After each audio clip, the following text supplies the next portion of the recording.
Assalamualaikum warahmatullahi wabarakatuh. Bismillah, alhamdulillah, assalatu wassalamu ala rasulillah, wa la hawla wa la quwwata illa billah, amma ba'd.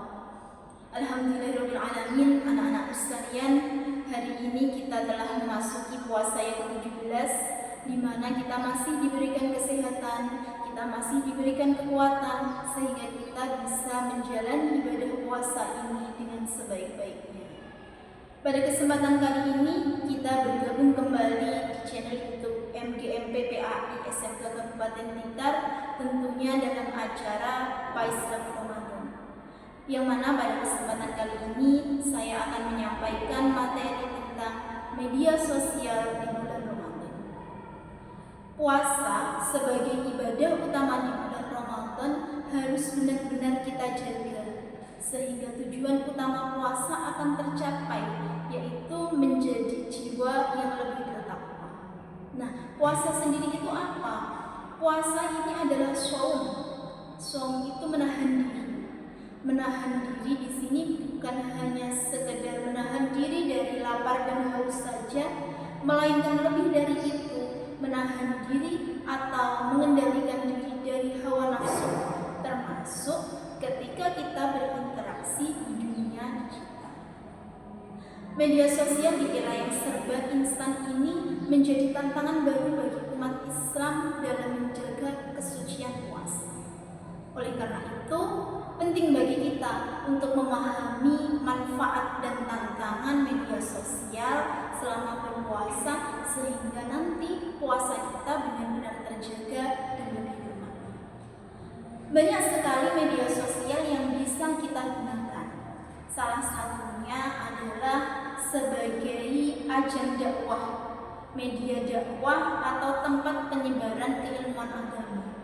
Banyak kita jumpai para ulama, kiai, ustadz maupun dai-dai yang lain yang menyiarkan kajian keislaman melalui media sosial. Misalkan melalui YouTube, melalui IG, TikTok, dan lain sebagainya. Atau mungkin kita temui grup-grup WhatsApp, saluran WhatsApp, ataupun di Telegram, itu kajian-kajian keislaman, atau ada juga tentang tanya jawab fikih dalam kehidupan sehari-hari. Sehingga dengan adanya media sosial tersebut, informasi-informasi keagamaan ini akan dengan mudah kita akses dimanapun dan kapanpun kita mau. Kemudian manfaat media sosial yang kedua yaitu untuk mempererat tali silaturahmi. Media sosial merupakan sarana atau alat yang paling efektif untuk mempererat silaturahmi, di mana dengan media sosial ini kita bisa saling bertukar kabar, kita bisa melakukan video call, atau bahkan hanya sekedar saling berbagi ucapan. Misalkan selamat menunaikan ibadah puasa, selamat berbuka, dan lain sebagainya. Nah, dengan adanya media sosial ini, orang-orang yang jarang kita temui di dunia nyata ini bisa dengan mudah kita hubungi lewat media sosial, sehingga hubungan persaudaraan, hubungan pertemanan ini akan tetap terjaga. Kemudian manfaat media sosial yang ketiga yaitu media sosial bisa kita gunakan sebagai tempat untuk mencari atau berbagi inspirasi kebaikan. Banyak konten-konten di medsos yang di situ menyajikan konten sosial, kemudian ada konten berbagi, konten-konten kemanusiaan, sehingga dengan adanya konten itu ini akan memotivasi kita untuk fastabiqul khairat, untuk berlomba-lomba dalam kebaikan.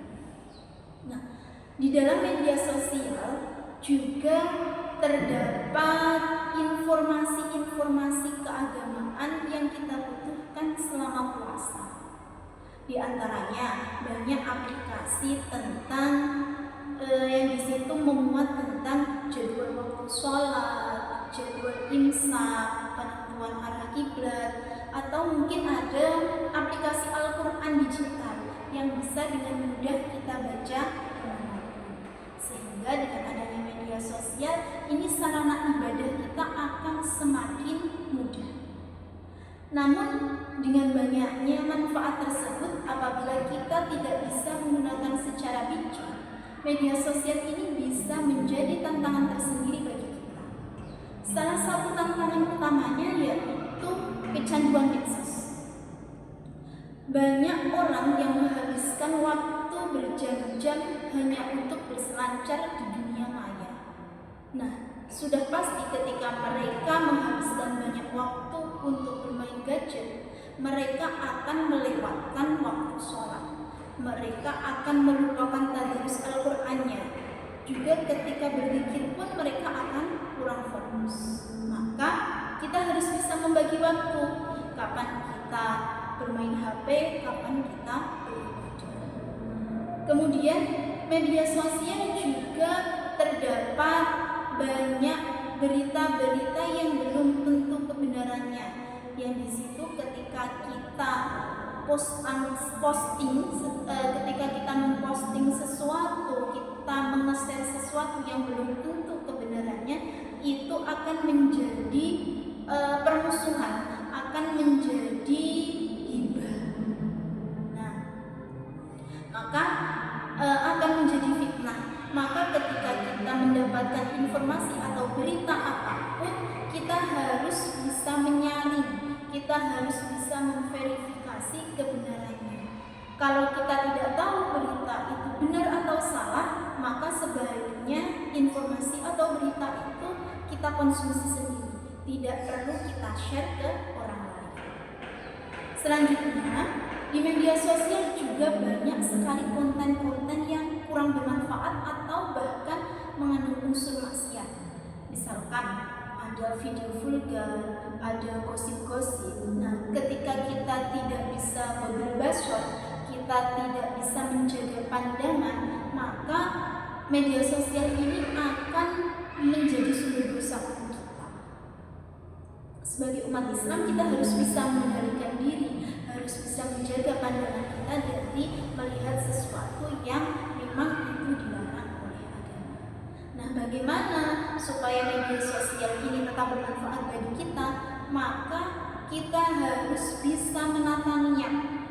Niatilah menggunakan medsos untuk hal-hal yang baik, misalkan untuk mencari ilmu, untuk bersilaturahim, atau untuk mencari atau membagikan inspirasi kebaikan. Namun perlu diingat bahwa ketika kita terlalu lama menggunakan medsos, kita akan lalai dengan ibadah. Maka kita harus benar-benar bisa mengatur waktu, harus bisa membagi waktu, harus tetap memprioritaskan ibadah kita. Dan juga kita harus bisa memilih konten yang bermanfaat, mana konten yang tidak bermanfaat. Hindarilah konten-konten yang berbau negatif, konten yang mengandung maksiat, atau konten-konten yang mengandung perdebatan. Terakhir, media sosial bagaikan pedang bermata dua. Apabila kita menggunakan secara bijak, maka media sosial ini akan menjadi ladang pahala bagi kita. Tetapi ketika kita tidak bisa mengendalikan, media sosial akan menjadi sumber dosa yang akan mengurangi atau bahkan menghapuskan pahalanya puasa. Sebagai umat Islam, kita harus bisa mengendalikan diri, harus bisa menahan diri dari bermedsos, sebagaimana kita menahan diri dari lapar dan dahaga. Sehingga puasa kita tidak hanya sah secara fikih saja, melainkan juga memperoleh atau mendapatkan nilai spiritual yang mendalam. Mungkin itu yang dapat saya sampaikan. Ada kurang lebihnya mohon maaf. Wallahu muwaffiq ila aqwamit thoriq. Wassalamualaikum warahmatullahi wabarakatuh.